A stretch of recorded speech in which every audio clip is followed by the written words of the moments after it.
wrote a book and I surveyed 3,000 members of Generation Z and millennials to find out what is the reason why you're not staying with an organization.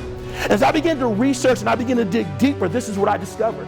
The first thing I discovered that individuals' altruistic motivation affects retention. What do you mean by that? If they are not passionate about what they are doing, there's a good chance that they're going to be ghosts at some point.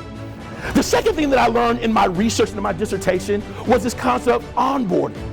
I learned that if you don't have an effective onboarding program, it can affect the retention and the engagement of your employees. And this happens today. People start a job, they don't know about the company, they don't know about the vision. Here's your work, let's go. But I found that affects retention. The third thing that I found that affects retention is what I call the passion alignment model. The passion alignment model is basically a concept where your passion is in alignment with your doing. There was actually a study by Volunteer Functions Inventory, and they dealt with volunteers, and I learned this in my dissertation, my research.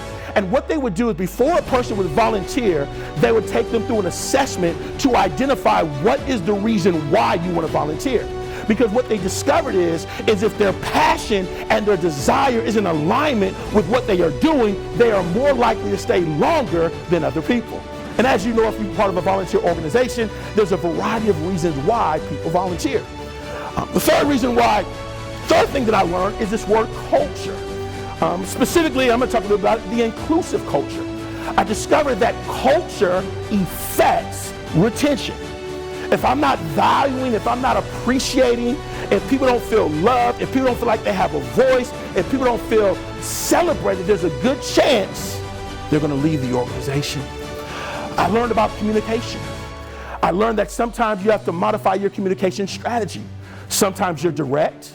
Sometimes you don't say nothing. Sometimes you use a coaching style and you coach the person into the answer. And then the last thing that I learned was leadership style. Someone say leadership style. Leadership style. I discovered that your style of leadership has a direct impact on retention, engagement, and performance. In essence, I discovered not only does leadership matter, here it comes, but your style of leadership matters as well.